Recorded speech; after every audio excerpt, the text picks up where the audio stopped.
ఒక అంకితభావం కలిగిన సామాజిక కార్యకర్త పేదవారికి, పేద విద్యార్థులకు సహాయం చేయాలనే తపనతో పనిచేస్తున్నారు. ఆమె విజయవాడలో వెనుకబడిన ప్రాంతాలలో ఉండే కుటుంబాలకు సహాయం చేస్తున్నారు. చెంచుల పిల్లలు మరియు వారి తల్లిదండ్రులు ప్రతిరోజూ చెత్త ఏరుకుంటూ, చేపలు పట్టే పనులు చేస్తూ జీవనం సాగిస్తున్నారు. వారు మురికి కాలువల్లో నివసిస్తున్నారు. చాలా మంది పిల్లలు చిన్న వయస్సులోనే డ్రగ్స్ అలవాటు పడి నేరాలకు పాల్పడుతున్నారు.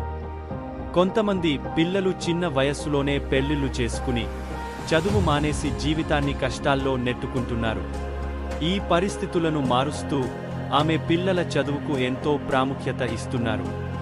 ఆమె యాగే టీచింగ్ సెంటర్లు ఏర్పాటు చేసి ఉపాధ్యాయులను నియమించారు. పిల్లలకు ట్యూషన్ క్లాసులు అందిస్తున్నారు. చదవడానికి ఆసక్తి లేని పిల్లలకు కౌన్సిలింగ్ ఇస్తున్నారు. వర్షాలు పడినప్పుడు ఆహారం లేక ఇబ్బంది పడుతున్న వారికి తిండి అందిస్తున్నారు. విజయవాడలో వరదల సమయంలో ఇల్లు కోల్పోయిన వారికి ఆశ్రయం కల్పించి ఆహారం, బట్టలు పంపిణీ చేశారు. ఆమె చిన్న వయస్సులో జరిగే బాల్య వివాహాలను ఆపేందుకు ప్రయత్నించారు. తల్లిదండ్రులకు చదువు ఎందుకు అవసరమో వివరించారు. చిన్న పిల్లలకు ఆధార్ కార్డులు లేనందున అధికారులతో మాట్లాడి వాటిని కూడా ఇప్పించారు. ఆమె ప్రతి గ్రామ పంచాయతీకి వెళ్లి ప్రజల అవసరాలను తెలుసుకుని అధికారులతో చర్చలు జరుపుతున్నారు. 15 మంది వెనుకబడిన పిల్లలను హోటల్ మేనేజ్మెంట్ కోర్సుల్లో చేర్చించారు. వారిలో ఆత్మవిశ్వాసం కల్పించి చదివితే జీవితంలో వెలుగు కనిపిస్తుంది అని నేర్పించారు. హోటల్ మేనేజ్మెంట్ మాత్రమే కాకుండా ఇతర రంగాల్లో డిగ్రీలు చేయేందుకు కూడా శిక్షణ ఇస్తున్నారు.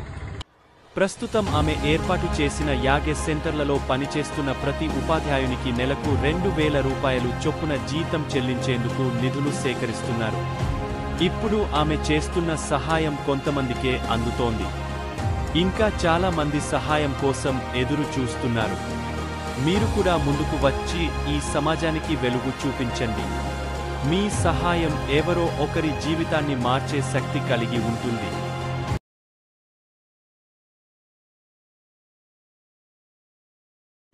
బండి బాబు పెట్టవా? నాకు అక్కర్లా, నేను పెట్టుకున్నాను.